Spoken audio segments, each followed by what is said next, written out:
In the past several lectures, I've been talking about the properties of materials. And we've seen that all material properties in one way or another are dependent on the atoms and how those atoms are fit together. Lecture 27 marks a transition of sorts. 2 lectures from now, we're going to talk about stars, which are the largest material objects in the universe, the largest collection of atoms that we know. But first, we need to look at the atom in a bit more detail. In fact, look at the nucleus of the atom. We're going to find that radioactive atoms spontaneously disintegrate, releasing energy in the form of high-energy radiation. I'm going to begin this lecture by reviewing the nature of the atom and its nucleus. The nucleus has 2 kinds of particles, the protons and the neutrons. Then I'm going to introduce the concept of an isotope. An isotope is an atom in which we know both the number of protons and the number of neutrons. And I'll discuss the table of the isotope, which systematizes all the different known isotopes. We're going to see that isotopes can experience a number of different fates, including radioactivity, by which the atom's nucleus emits energetic radiation. There are 3 different kinds of radiation: alpha, beta, and gamma. And I'll look at some of the dramatic consequences of radioactivity as well. Let's begin by reviewing the structure of the atom. Recall the Bohr atom. In the Bohr atom, there's a central, massive, positive nucleus, a nucleus that contains positive protons. And orbiting around that nucleus are electrons. So far in chemistry, we've talked about the behavior of electrons, how they interact. As scientists of the late 19th century explored the properties of more and more different elements and compounds, they discovered the astonishing and the completely unexpected ability of certain elements to give off nuclear radiation, intense amounts of radiation, spontaneously. This nuclear radiation, in the context I'm talking about, is any energetic particle or wave that suddenly and spontaneously is emitted from an atom. The discovery of radioactivity and the subsequent exploration of the atomic nucleus eventually led to the fields of nuclear physics and nuclear chemistry, which are so much part of our modern society. Recall that it was Ernest Rutherford, the British physicist, who discovered the nucleus of the atom. Remember his experiment. He fired what I called atomic bullets at a piece of gold foil. Now, most of those atomic bullets passed right through the gold foil and were collected by a detector. But about 1 in 1,000 showed the remarkable and curious property that it bounced back towards the source. It deflected off something. And it was this unexpected recoil that led Rutherford to suggest that there must be some small, massive, charged particle at the center of every atom. That's the atomic nucleus.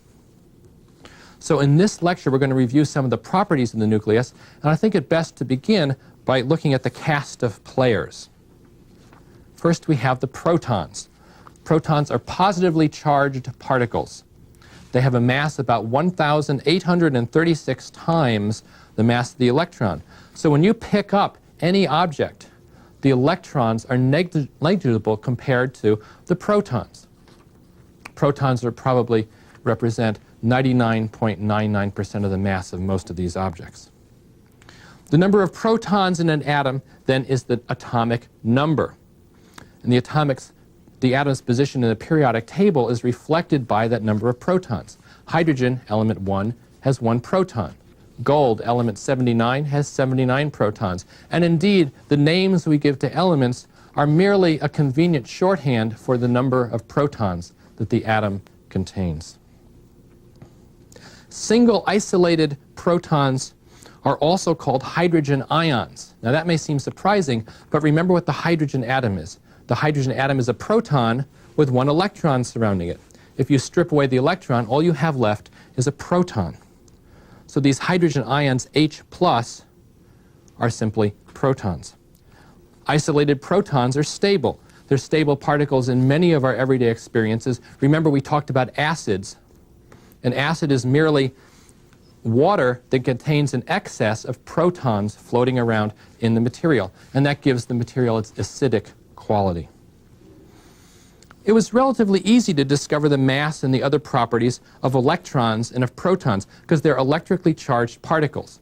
And electrically charged particles interact strongly with other charged particles. They don't penetrate matter very deeply. They can be detected. They can also be bent. Their paths can be bent in a strong magnetic field because, remember, magnetic fields influence electrically charged particles.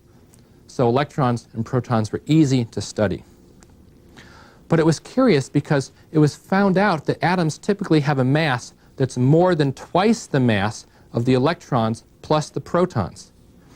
And this led scientists to speculate about the existence of another massive nuclear particle, one that has no electrical charge and therefore is much more difficult to detect.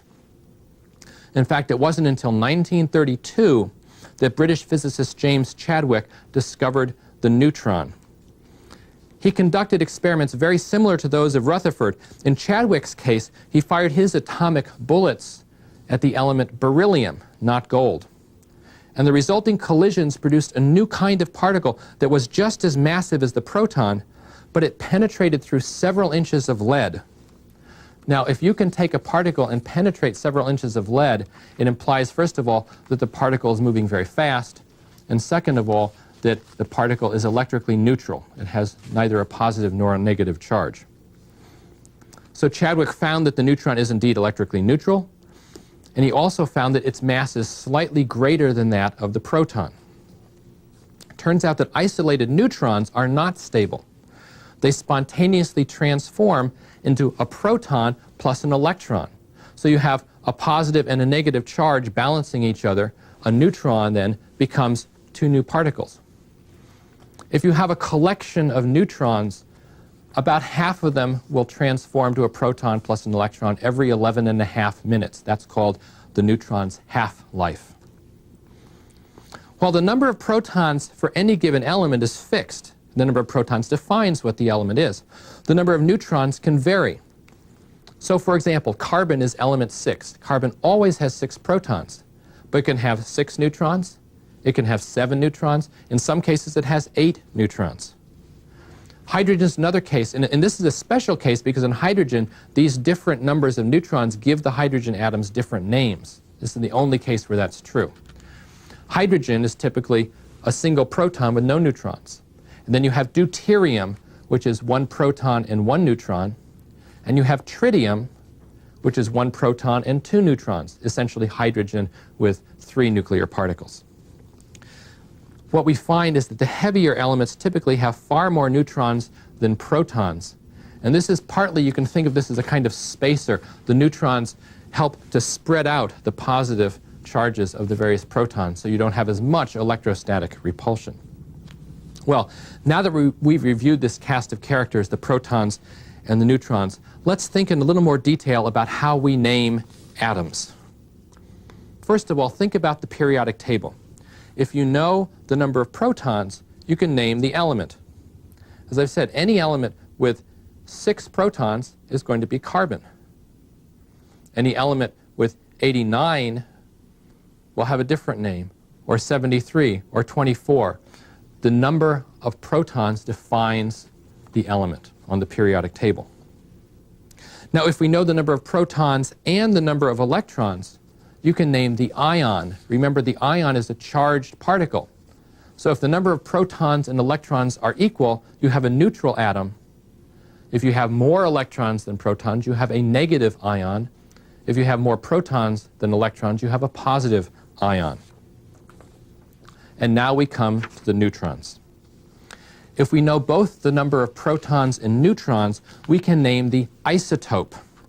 Indeed, an isotope is an atom for which you know both the number of protons and neutrons. If you have a carbon atom with 6 neutrons, we call that carbon 12. And that 12 is called the isotope number. It's the number of protons plus neutrons. Carbon has 6 protons. Carbon 12 has 6 protons and 6 neutrons. But we also have carbon 13 with 7 neutrons. Carbon 14 with 8 neutrons. A very special and important isotope is iron 56. Iron is element 26, so it has 26 protons. Iron 56 then has 30 neutrons, and we'll find out its significance in stellar evolution a little bit later, but keep that one in mind, iron 56, and we'll talk about other isotopes as well. Now, remember that protons determine the chemical behavior of an element. That's the number of positive charges. It controls the number of negative electrons, and electrons are the things that bond. So the number of protons is very important in chemistry. Neutrons play no significant role in chemistry. They're neutral particles. All they do is make the atoms heavier. But neutrons play the decisive role in nuclear physics. All known combinations of protons and neutrons in an atomic nucleus are summarized on something called the table of the isotopes. The table of the isotopes is to nuclear chemists what the periodic table is to run-of-the-mill chemists. The table lists the number of protons on the vertical scale. So as you go from the first to the second to the third row, you're going up the periodic table. The first row at the bottom of the table is hydrogen, the second one is helium, and so forth, right on up for the number of protons tells you the name of the element. The horizontal scale indicates the number of neutrons. So for any given element, if you have several different possible numbers of neutrons, then you have several different boxes on this chart of the isotopes. Indeed, as you go towards elements with 40, 50, or 60 protons, you see numerous combinations of neutrons, sometimes 30, sometimes 40 different isotopes for a given element. All told, there are about 2,000 known isotopes shown on this chart of the isotopes. It's interesting that for lighter isotopes, the number of protons and the number of neutrons are usually quite similar. For example, you have carbon 12 is a common element, 6 plus 6, oxygen 16, 8 and 8, and so forth. But when you get to heavier isotopes, they usually have far more neutrons than protons. The commonest gold isotope, for example, gold 197, has 79 protons and 118 neutrons. That's 50% more neutrons than protons. Well, this tendency means that for light elements, all of the items on the chart of the isotope seem to lie close to a 45-degree line. But as you get to heavier and heavier elements, they fall off that 45-degree line. And one way to think about this situation, as I've mentioned, is that the positive protons repel each other. As you put more and more protons into a nucleus, you need more and more spacers, more neutrons to help stabilize that nucleus. One very useful way to think about isotopes is to think about their ultimate fates. In fact, isotopes can have several different fates, and I'm going to talk about 4 of these. In this lecture, I'm going to look at stable isotopes and radioactive isotopes. In the next lecture, we'll look at nuclear fission and nuclear fusion reactions, 2 other fates of isotopes. Almost every atom around us is a stable isotope. These are atoms whose nuclei are going to remain unchanged for billions upon billions of years. Hydrogen is a stable isotope. Carbon 12, oxygen 16, silicon 28, iron 56. These are elements once formed, once those isotopes are created, they really have no incentive to change. They are stable. It's certainly true that isotopes can be altered in highly energetic nuclear reactions, which we'll talk about in the next lecture. And so we have fission and fusion reactions. But there is a small fraction, perhaps 1 atom in a million in our everyday surroundings, that are radioactive. These atoms can transform suddenly as a result of spontaneous changes in the nucleus.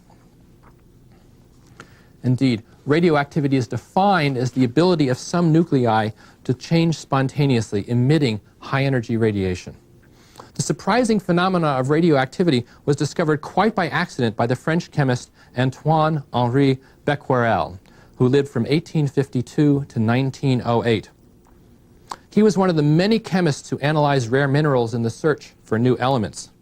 Now recall the importance of mineralogy in early chemistry. Even Dmitry Mendeleev cut his eye teeth in chemistry by analyzing minerals, and most of the new elements were found by analyzing rare minerals from obscure mines.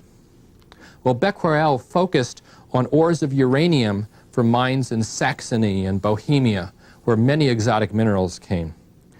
One day he put some of his mineral specimens in a drawer, and also in that drawer was a photographic plate, an undeveloped plate, and coincidentally there was a coin sitting on top of the photographic plate. When he eventually went to develop that photographic plate, he found that the film had been fogged up, but there was a clear silhouette of the round coin on top of the photographic plate. The inevitable conclusion was that there's some substance in the mineral that emits a strange form of energy, something that would fog the plate, pass right through black paper, but wouldn't pass through the coin. Well, once that strange phenomenon was discovered, there was an intensive effort undertaken by chemists around the world to isolate the radiation-producing substance. By far the most famous and successful of these chemists was Marie Sklodowska-Curie, who lived from 1867 to 1934. She was born Marie Sklodowska in Poland. She was a brilliant student, but she was unable to advance in the rigid Polish science hierarchy. She was denied the chance to do research in that country. Her fortunes changed dramatically when she came to live with her sister in Paris. There she met Pierre Curie, and their careers were intertwined until his tragic and untimely death in a carriage accident in 1906. Marie worked with her husband in his laboratory in Paris. She conducted her research under terrible conditions, it said. Apparently the lab was cold, it was leaky, it was improperly ventilated, partly because of the resistance of her male colleagues to provide her any support. Well, through the years, the Curies refined tons of high-grade uranium ores from Bohemian mines. Eventually, in 1898, they extracted small quantities of the previously unknown elements, polonium and radium, two radioactive elements. Her remarkable sample of 22 grams of radium chloride became the international standard for radiation units. Indeed, that unit is now called the Curie in their honor. If you look at the periodic table, you'll see radium lies along the alkaline earths. It's below barium. And just like calcium and strontium and barium, it forms a 1:2 ratio with the halogens. It forms ionic bonds, and so you form radium dichloride, which is that international standard. So the chemistry of radium was well understood because it was part of a group of elements that had already been well described. Marie Curie was awarded the Nobel Prize in both physics in 1903 and in chemistry in 1911. In fact, she's the only person ever to win both physics and chemistry Nobels. But believe it or not, she was denied membership in the French Academy of Sciences by one vote in blind balloting. There was such resistance to a woman being a scientist. Her husband also received the Nobel Prize in physics, as did their daughter and is their son-in-law in separate discoveries. Marie Curie died in 1934 of cancer that was undoubtedly caused by her extensive cumulative exposure to this high-energy radiation source. Well, the work of the Curies and others provided a wonderful set of samples for study. And so research on radioactive elements for minerals led to the discovery soon of 3 distinct kinds of radioactive decay. These types are called alpha, beta, and gamma in the order of their discovery. In alpha decay, an atom spontaneously releases a fast-moving particle, and that particle is composed of 2 protons and 2 neutrons. Think about a particle that's composed of 2 protons and 2 neutrons. It looks just like a nucleus. In fact, it is the nucleus of a helium-4 atom. 2 protons is helium, plus 2 neutrons gives you helium-4. So basically what you're doing is you're emitting a helium nucleus, which then quickly becomes a helium atom and floats around the atmosphere as a gas. Ernest Rutherford, in fact, identified this radiation, this alpha radiation, by sealing a small amount of radioactive material in a tube, and he came back several months later and found that the tube had been enriched in helium, which wasn't there before. Rutherford won the Nobel Prize for this work, and that's interesting, as several years before his discovery of the nucleus. In fact, the alpha particles were his atomic bullets in the experiments where he discovered the nucleus. Rutherford's probably the only person ever to have made his most significant discovery, the discovery of the nucleus, after he won the Nobel Prize. Well, after an alpha decay, an atom has 2 fewer protons and 2 fewer neutrons. That particle flies out of the nucleus. So think about what happens. The particle must transform to a different element. You lose 2 protons, so you have to drop back 2 places in the periodic table, sort of like a board game. For example, radium-226 decays to radium-222. And so you see an element radium, transforming, dropping back 2 places, and going all the way across the periodic table to radon. And every time you have alpha decay, you have to drop back 2 places, just like that. Now, alpha particles carry lots of energy, and this energy is converted to heat as the particles collide with their surroundings. Indeed, much of the Earth's geothermal heat is provided by alpha radiation being released from radioactive isotopes deep in the Earth. Alpha particles also carry enough energy that they can damage biological materials, and so they're quite dangerous. The second kind of radiation is beta radiation. And beta radiation produces high-energy electrons, what are called beta rays.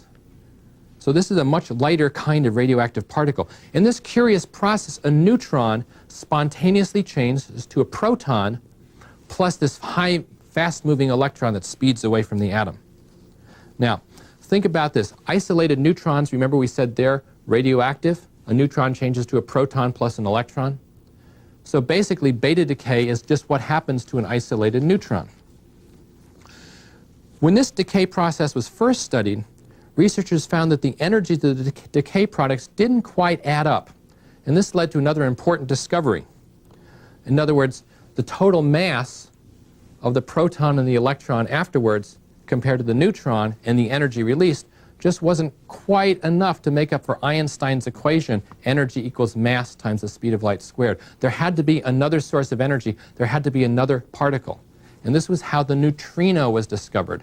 The neutrino, as we'll see later, is an important kind of particle which is emitted many by the sun and also has other properties which make it very interesting in the study of the universe and the universe's origin. We'll learn more about that in lecture 33. Well, think about beta decay. If a neutron becomes a proton, then the atomic number has to increase by 1.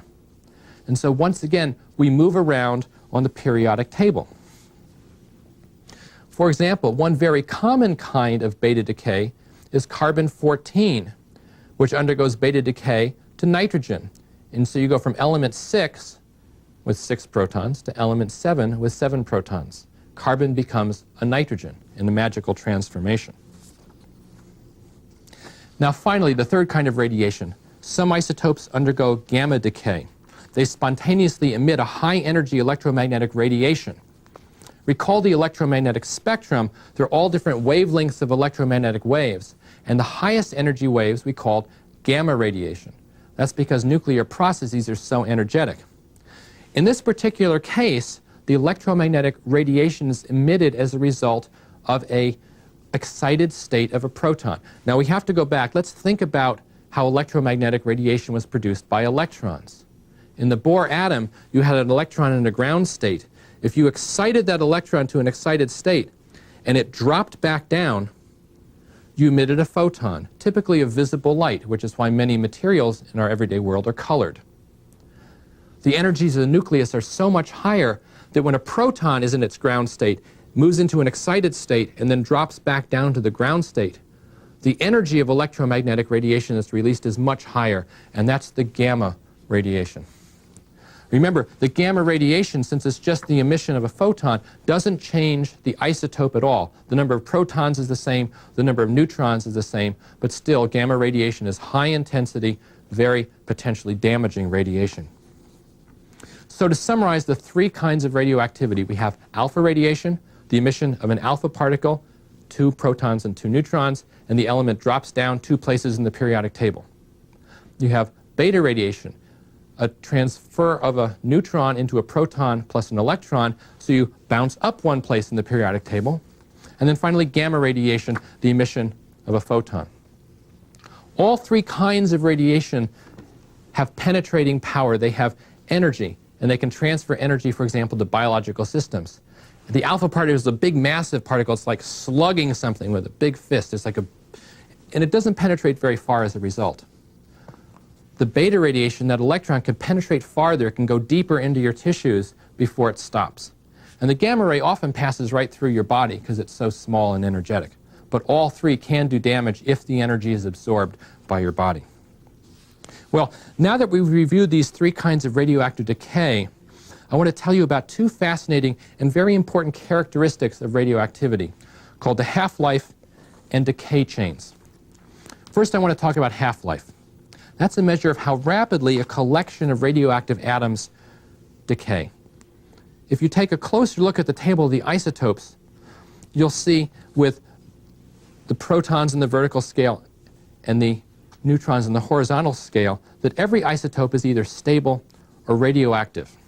Now, the vast majority of atoms in our environment are stable, of course, but the radioactive isotopes are the vast majority of known isotopes. Certainly 90% of all the known isotopes are radioactive. And the half-life is the time that, on average, it takes for half of that collection of isotopes to decay. For example, if I give you 1 million atoms of an isotope with a half-life of 1 day, if you come back in 24 hours, there are only going to be 500,000 of those radioactive isotopes left. A day later, there are only going to be 250,000. And each subsequent day, half of that collection, on average, will have decayed. These half-lives are extremely important for radiometric dating. You can date the age of an object if you know, first, the number of radioactive isotopes that you started with, their half-life, and finally, the number that you ended with. It's like a ticking clock inside the sample that you hold. A good example is carbon-14 dating. For example, you may have heard of the Shroud of Turin. This was dated by carbon-14 dating. Carbon-14 has a half-life of 5,000 years. And every living thing, as it takes in carbon, it turns out takes in a small fraction, about 1 atom in 1,000,000 of carbon-14. So as long as you're alive, 1 atom in 1,000,000 of your body is carbon-14. But as soon as you die, as soon as any living thing dies, that's plant material that makes paper or leather or wood or whatever, as soon as it dies, the clock starts ticking because the carbon-14 starts decaying. After 5,000 years, you have only half as much carbon-14. After 10,000 years, only 1/4 as much, and so forth. And so you can date objects by measuring how many carbon-14 atoms are left. In the case of the Shroud of Turin, it turned out that that burial cloth made of linen, a plant material, was only a little more than 1,000 years old, and therefore it was very unlikely that it was the burial cloth of Jesus, although it's a very beautiful artifact, no question. A second key concept related to radioactivity is the decay chain, which is a connected sequence of radioactive events. I want you to think about what happens when a radioactive isotope undergoes alpha or beta decay. You form a new isotope of a new element, and very commonly, almost always, that new isotope is going to be radioactive also. So one isotope decays, it leads to another radioactive isotope, that leads to another and another and another in what's called a decay chain. Now, by far the most common radioactive isotope in our surroundings is uranium-238, which represents about 1 atom in every 2 million in rocks and soil. All around you, there are radioactive isotopes all around you all the time. You can't get away from them. Well, uranium-238 has a very long half-life, about 4.5 billion years, and that's why there's still so much of it around from the origin of the Earth. Well, uranium-238 undergoes alpha decay, and it decays in a single step down to thorium-234. You've lost 2 protons, you've lost 2 neutrons, and you've changed the element from uranium back 2 places in the periodic table to thorium.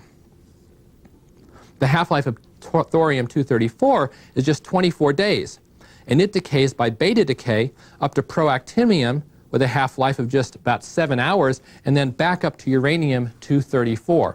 Now here we've gone in 3 steps, in 3 moves in our game of isotopes, an alpha and 2 betas, from uranium-238 to uranium-234. Same element, but a new isotope with 4 fewer neutrons in this case.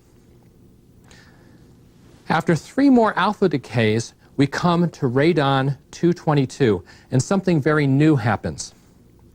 All the previous elements that I've described in this decay chain are metals, and they bond very easily in minerals. They become part of the soil, they're locked in the soil through chemical bonds. But think about what happens when you hit radon. Radon, element 88, is an inert gas. And an inert gas bonds to nothing. So all of a sudden, this atom is released from the soil, it's released from the rock, it goes up, it floats around, for example, in your basement.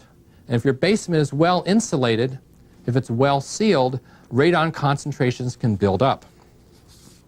Well, the true concern about radon, and the reason that you might want to go and buy a radon test kit to test your own basement, is that this radioactive isotope goes through a number of transformations. Very, very quick transformations.